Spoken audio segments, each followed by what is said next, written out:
The lost golden stream. It all started on a cloudy morning. The wind carried the scent of rain and dust. My friend and I were cleaning an old storage shed behind his grandfather's house. Beneath a pile of broken wood, we found an iron box. The lock had rusted shut. We pried it open with a crowbar. Inside lay an ancient map drawn on yellowed parchment. The edges were burnt, and strange symbols circled a mountain valley. At the center, a red spiral marked a single point. Beneath it, two faded words read, Golden Stream. We exchanged a look of disbelief. "Do you think it's real?" my friend asked. I shrugged, but my heart said yes. That night, we studied every line, every curve. The coordinates pointed somewhere deep in the northern hills, far beyond any known line. We packed our gear before dawn. The road was rough and silent. The further we drove, the fewer signs of life we saw. By noon, the sky cleared. Mountains rose like giants. Before us, birds circle high above. We parked the truck at the edge of a forgotten trail. The air smelled of moss and metal. The forest swallowed the sound of our footsteps. Only the crunch of gravel broke the silence. Hours passed as we followed the stream on the map. The water shimmered strangely under the sunlight. Tiny reflections danced like gold dust. My friend crouched by them. "Riverbank." "Hey," he said softly. "Look at this." I knelt beside him. Gold. Real flakes of gold, floating gently along the surface of the stream. My pulse quickened. The legend was true. Somewhere upstream lay the source. We followed it eagerly. The forest grew denser, darker. The sound of the water echoed off the cliffs. Every few steps, we found more traces of it. By dusk, the path narrowed into a small cave. The air turned colder. We could feel something ancient in that place. We set up camp beside the stream. The fire crackled weakly through the stars. My friend couldn't stop staring at the map. "Tomorrow," he whispered, "we'll find it." I nodded but said nothing. The night felt heavy. I dreamed of gold flowing like blood beneath the earth. At dawn, we packed and moved on. The canyon walls glowed red in the sunlight. The stream led us straight into a dead end. But the water disappeared beneath a pile of rocks. We cleared them one by one. Underneath, a dark opening yawned. "It's a tunnel," my friend said. The entrance was barely wide enough to crawl through. We switched on our lamps. The light flickered against the stone. Symbols covered the walls, ancient, indecipherable. We crawled inside. The air was damp and cold. Our boots echoed softly in the hollow dark. The stream still ran beside us, glimmering faintly. "This must have been a mine," I whispered.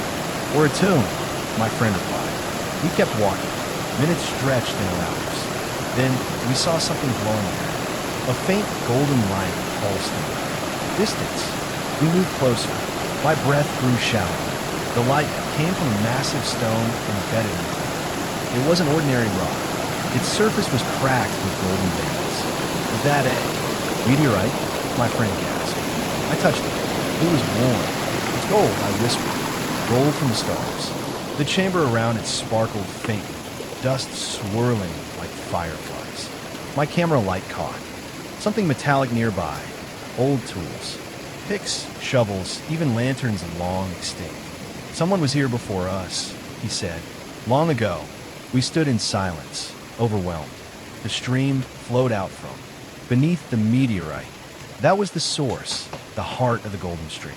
We began filming. "Day one," I said into the camera. "We found it." My friend smiled nervously. "The golden meteorite. It's real." Then the air shifted. A low hum filled the chamber. The meteorite began to vibrate faintly. "Do you feel that?" I asked. The sound deepened, almost alive. The gold veins pulsed. "Brighter." "Let's back up," he said. We stumbled away as the hum grew louder.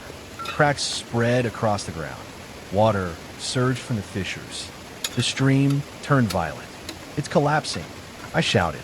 We ran toward the tunnel. Rocks rained from the ceiling. The golden light chased us, flickering like fire. The roar was deafening. We dove out of the entrance as the tunnel caved in. The earth shook. A gust of hot wind burst behind us. Then silence. We lay there, gasping. My hands trembled. My friend stared at the cave mouth, now sealed. "We almost died," he whispered. "But we found it." I looked at the stream. Gold still shimmered in the water. "It's still flowing," I said. The meteorite's glow had spread beneath the earth. The legend wasn't just about gold. It was about something alive. That night, we sat beside the fire in silence. The stream murmured softly nearby. "Do you think it's safe to go back?" he asked. "Not yet," I said. "But someday, maybe." The firelight danced across his face. "You heard it too, didn't you?" he asked. The voice in the hum. I hesitated. Yes, it sounded like it was calling to us. We didn't speak after that. The night felt alive with whispers. I couldn't sleep. The stars above looked sharp and cold. Every few minutes, the ground seemed to vibrate faintly. By morning, the stream had changed color. Darker. Thicker. "That's not normal," my friend muttered. The gold particles were larger, glowing faintly. "It's spreading," I said. We followed it downstream. The forest shimmered under the strange light. Birds avoided the area. Even the insects were gone. A metallic scent filled the air. The stream divided into two smaller branches. One led toward a cave in the cliffs. Against my better judgment, we followed it. Inside, the walls glittered faintly. Gold veins traced through the stone like roots. "It's everywhere," my friend whispered. "Like it's alive." The deeper we went, the louder the hum grew. It vibrated through our bones. My flashlight flickered. "Something's interfering," I said. The tunnel opened into another chamber. In the center stood a stone altar. On it lay ancient tools, chisels, and masks made of gold. Carvings on the wall depicted people kneeling before a falling star. They worshipped it, my friend said quietly. The meteorite was sacred. The hum rose. Again, dust swirled around us. My camera beeped. It was recording on its own. The lens turned toward the altar. My hands weren't moving. "We need to go," I said. But he stepped closer. "Just a minute," he said. The hum became a chorus. My ears rang painfully. Light poured from the cracks in the floor. The gold veins glowed white. My friend fell to his knees. "It's beautiful," he whispered. I tried to pull him back, but the light blinded me. When I opened my eyes, he was gone. Only his backpack remained. The camera lay beside it, still recording. The hum stopped. The cave was silent. Again, I searched for him for hours. Nothing. The stream outside had turned red gold. I carried his pack and the camera back to camp. When I played the footage, my heart froze. The last frame showed him touching the altar. The light swallowed him whole. And then a shape moved inside the light. A human silhouette, but not his. Its eyes glowed faintly like molten gold. I shut the camera off. The hum returned, faint and distant. The stream beside me shimmered again. The reflection looked like his face. "No," he whispered up. The water rippled. The reflection smiled. I stumbled back, terrified. "What are you?" I shouted. The voice that answered wasn't human. "The gold remembers," it said. The ground trembled beneath my feet. The trees around the stream began to glow. Gold crept across their roots like veins. I ran toward the valley. Behind me, the canyon erupted in light. The meteorite was awake. The hum became thunder. The earth split open, and rivers of gold poured out. I fell, rolling into the stream. The current dragged me away. My mind blurred between fear and awe. The last thing I saw was the golden sky. Then everything went dark. When I woke, it was morning.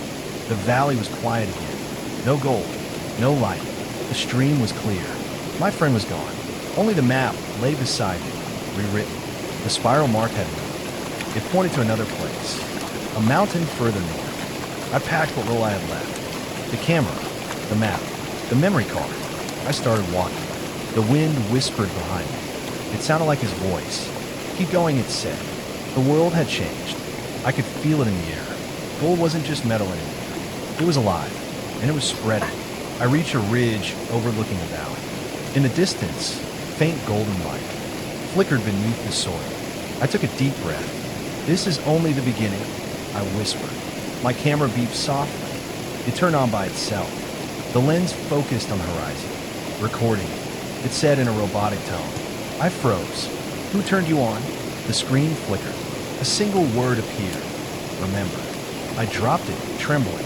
The sound of running water filled the air again. The golden stream had returned, flowing silently through the rocks. I watched as light danced beneath the surface. "You want to be found," I said aloud. "But why?" The wind howled, answering in whispers. Somewhere deep in the earth, the hum began again. Softer this time, almost like a heartbeat. I recorded it. The microphone captured the pulse clearly. "It's alive," I said. "The gold is alive." Clouds gathered above the valley. Lightning flashed in silence. For a moment, I saw a shape in the sky, metallic and bright, like something falling again. Another meteorite. "It's happening again," I whispered. The ground trembled slightly. The hum grew louder. The stream boiled. Gold rose to the surface, forming cinders. I recognized them. They matched the carvings in the cave. "A message," I muttered. My camera translated it automatically. The screen displayed the words, "The earth remembers." My pulse raced. The symbols faded. The stream went silent once more. I turned toward the mountains. The new spiral mark waited there. I tightened my pack straps. The wind blew behind me, warm and metallic. "Let's finish what we started," I whispered. The camera light blinked once. "Recording resumed," it said. I smiled faintly. "Then let's make history." The forest opened before me. The hum guided every step. The golden stream followed along the path. The sun broke through the clouds, turning everything to gold. Somewhere deep inside, I knew this was far from over. The gold had chosen us, and its story was just beginning.